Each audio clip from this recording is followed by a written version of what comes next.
For about a century now, E.M. Forster's novel A Passage to India has been seen as this landmark critique of colonialism. But what if that's just scratching the surface? Today, we're going to peel back that familiar reading to uncover a hidden and honestly a much more profound journey into the very heart of Indian knowledge systems. And right away, Forster hits us with this line, which just perfectly sets the stage. See, he isn't just describing a country here. He's talking about a presence, a vast, layered reality that you just can't pin down. It's this idea that India isn't one single definable thing, but a whole universe of experiences and truths all existing at the same time. Okay, so let's start with what most of us probably learned in school. For 100 years, this book has been read, first and foremost, as a sharp takedown of the British Empire. And don't get me wrong, it absolutely is that. The novel is a masterclass in dissecting the arrogance, the total misunderstandings, and the injustices of colonial rule. That reading is 100% valid and powerful. But what if there's an even deeper drama playing out? This right here, this is the question that unlocks the whole thing. What if the main clash isn't just about the British versus the Indians, but about one entire way of knowing, of just being in the world, smashing up against another? A true conflict between worldviews. So, to really get this deeper conflict, we're going to need a key. And that key is what's known as Indian knowledge systems, or IKS for short. You see, Forster's India seems to operate on a totally different philosophical wavelength.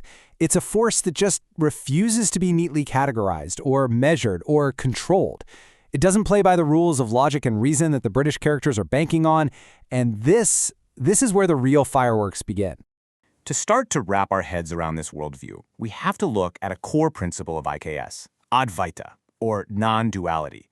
Now, this is the really big idea that everything, you, me, this planet, the entire universe, is all part of a single unified whole. That feeling you have of being a separate self, well, from this perspective, that's the illusion.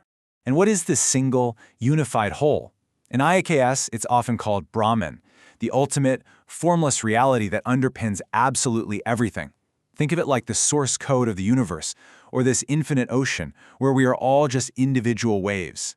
So this brings us right to that central clash. On one side, you've got the Western worldview of the British characters. It's all about analysis, seeking control, and demanding clear black and white answers.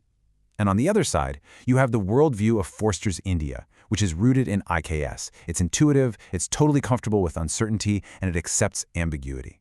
You can just feel the collision course they're on, can't you? All right, now let's see how this clash plays out in the novel's most famous setting, the Malabar Caves. This is where the philosophical rubber really hits the road. These caves, they're not just some spooky backdrop for a dramatic scene.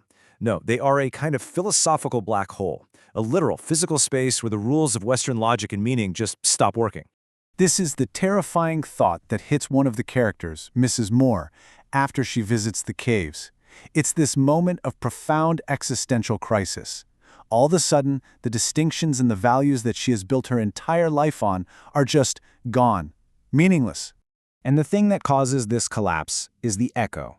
It takes any sound, no matter how complex or meaningful it is, a declaration of love, a cry for help, anything, and it just spits it back as this flat, empty boom. Language, the main tool of our rational minds, is totally neutralized. And this is the crucial part. Here's the shift in perspective. What sounds like terrifying nothingness to the Western characters can be seen through an IKS lens as something else entirely.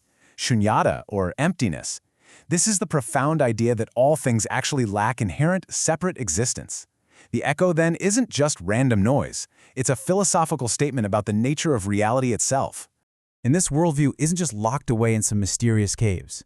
Forster shows us how these IKS principles, this idea of unity and acceptance, are woven into the entire fabric of his imagined India.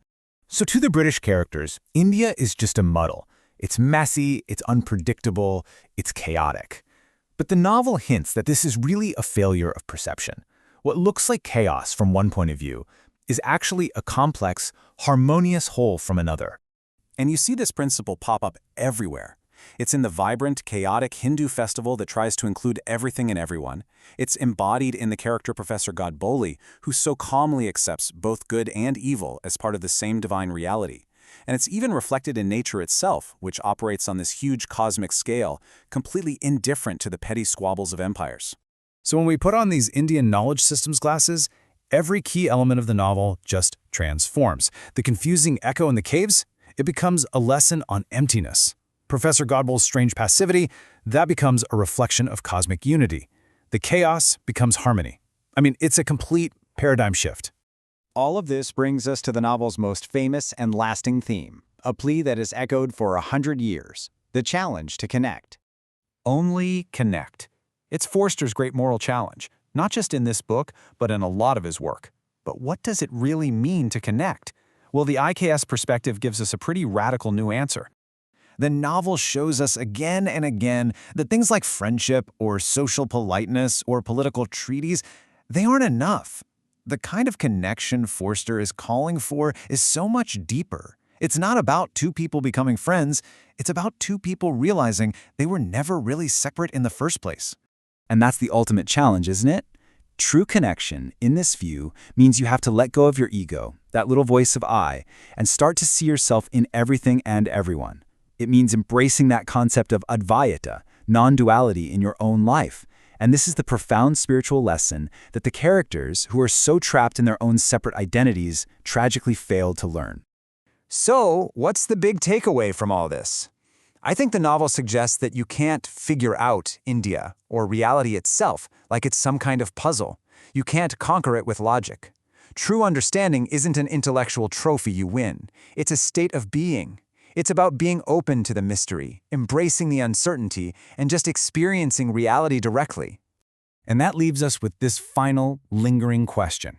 If the relentless search for clear answers and neat definitions is a dead end, like the Malabar caves seem to suggest, then where does real wisdom actually lie?